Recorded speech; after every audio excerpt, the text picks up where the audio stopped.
Hello, everybody. It's that college football guy here. Another video. Yeah, I'm on the road here. I'm actually just inside the Florida border, inside Florida from Georgia. Spend the night here. I gotta head into Tampa in the morning tomorrow to deliver. But saw the title of the video. I'm gonna try to record two today. I mean, I have. It seems like it's rather dark right now. The sun's behind some clouds over here. When it's not, it's like right here. So it's like really bright. So we're kind of ducking behind some clouds. But I'm going to preview right now. This is going to be the Nebraska 2023 schedule preview. Now, haven't paid attention to any one of these other ones we've done. Basically, what I've done is it's this. We're going to preview the non-conference games from last year and from this year. Decide which one's tougher. This is, first off, this isn't a prediction video. This is just a preview of the schedule. And then we're going to look at the entire schedule, last year's with scores, and then this year's, and we're going to decide which one's tougher. I'll make my opinion, but you're going to let me know your thoughts down in the comments. So first and foremost, okay, first off, Nebraska last year played a week 0 game, which means they're going to have 2 bye weeks. So what happens when you play week 0, you get 2 bye weeks. So, but first off, let's talk about their non-conference games. 9-game conference schedule, so 3 non-conference games. Last year, all 3 non-conference games at home. Home against North Dakota, home against Georgia Southern, home against Oklahoma. They went 1-2 in those 2 games. They beat North Dakota, they lost to Georgia Southern, and they lost to Oklahoma at home. This year, non-conference, at Colorado, home against Northern Illinois, home against Louisiana Tech. Last year was 1 Power 5, 1 Group of 5, 1 FCS. This year is 1 Power 5, 2 Group of 5. And the Power 5 games on the road. Now, Oklahoma wasn't exactly lighting the world on fire last year. And Colorado did, but this is the first year of Dion, and you got to travel on the road. I think this year's non-conference games are a little tougher. But you can let me know what you think about it down in the comments. Now, the full entire schedule of last year. Their week 0 game was against Northwestern in Dublin, Ireland. Everybody remembers that game. That's when Northwestern won 31-28. Come back home. They faced North Dakota, win 38-17. That should have been a red flag. We know the problems were going to happen with the season already. You're facing an FCS team. You know it's North Dakota. Only win by 21 points. That's not good. You play Georgia Southern. Lose 45-42 at home. You play Oklahoma. Lose 49-14 at home. Then you have a bye week. You're home against Indiana. You win 35-21. So your first 4 games are at home. Then you're at Rutgers. You win 24-13. Or 14-13, excuse me. Yeah, 14-13. And then you're at Purdue and you lose 43-37. Then you get your second bye week.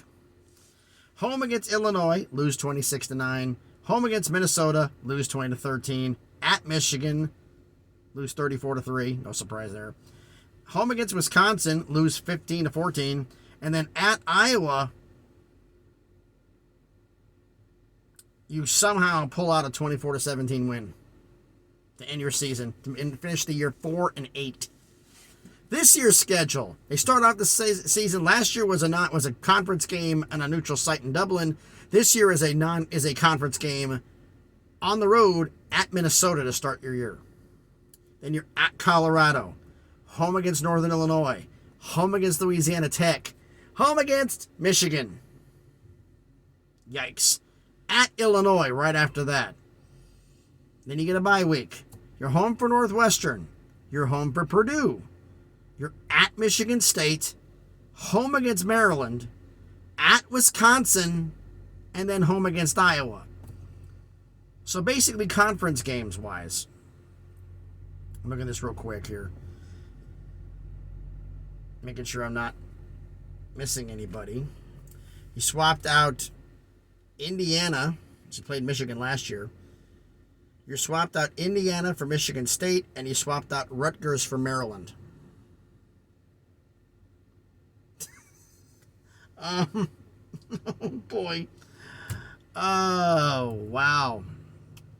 I mean, if you look at the common games they play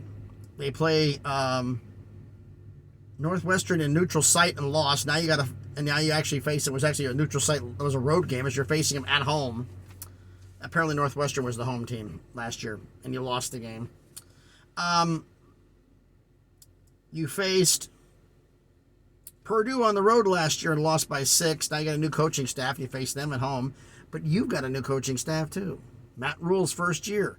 How's this all going to shake out? So you got 2 new coaching staffs going head-to-head.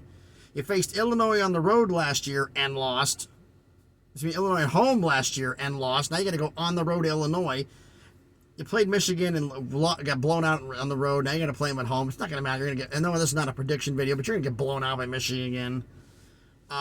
You faced Minnesota at home and lost 20-13 last year. Now you're going to start off the season on the road. Yikes. You faced Wisconsin at home last year and lost in a heartbreaker. But now you got to face them on the road. You beat Iowa on the road last year. Well, they were beat up from injuries, and now you got to face them at home.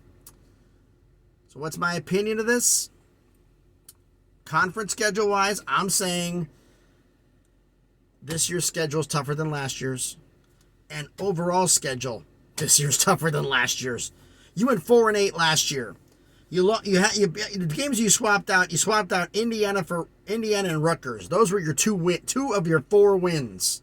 Or the teams you're not playing this year, and you swap those out with Michigan State and Maryland. Yikes. Minnesota could be an L. Colorado could be an L. Could be a win. Who knows? Northern Illinois and Louisiana Tech should be wins, but who knows? At home against Michigan, that's a loss. At Illinois, probably a loss. I'm not predicting. I'm just doing spitballing. Northwestern at home should be a win, but you lost to Northwestern last year, so who knows? Home against Purdue, who knows? At Michigan State, who knows? Home against Maryland, probably a loss. At Wisconsin, who knows? Against Iowa, who knows? There's a lot of 50-50 games here. Now, we look at the key 5 games. I do these every 5 key games they had last year. See, the key games they had last year, Michigan, Minnesota, Illinois, Purdue, and I guess we have to say Iowa. Iowa, Michigan, Minnesota, Illinois, Purdue. Of those 5 games, 2 of the 5 were at home. And in those 5 key games, you were 1-4. This year, the same key games, Michigan, Illinois, Purdue, except Purdue, Wisconsin, and Iowa, you make the same 5 key games. You can swap out Wisconsin for Maryland if you want to, whatever you want to do here. But this year, 3 of the games are at home. You face Iowa at home. You beat them last year. You face Purdue at home. You lost to them last year. You face Michigan at home. You lost to them last year, and you're going to lose to them again this year. So let me know down in the comments what you think.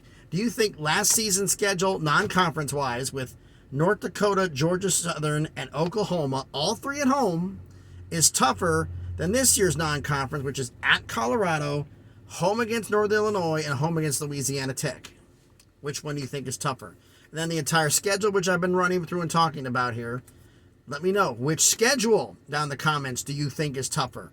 This year's or last year's? Which one is tougher? I personally think, I said this before, non-conference games, this year's is tougher because that Power 5 game is on the road. And the entire schedule is tougher. You swap out Rutgers and Indiana for Michigan State and Maryland. Yeah, that just kills you. So I'm saying this year's whole schedule is tougher. But let me know down in the comments what you think about this. So thanks everybody for watching the video. If you haven't done it already, if you like the video here, smash the like button, hit the thumbs up. It helps with the algorithm, helps the video be seen by more people. And you like the video, hey, subscribe to the channel. On the way to 400 subscribers, slowly but surely working our way up to 1K. All right, so thanks everybody for watching. Looks like the cloud cover is kicking in, so maybe getting a little bit dark here in a minute. Well, we'll see. It's about 6:45-ish here Eastern time. So thanks everybody for watching the video. Hope everybody's having a great Monday. Be safe out there, and please be good to each other.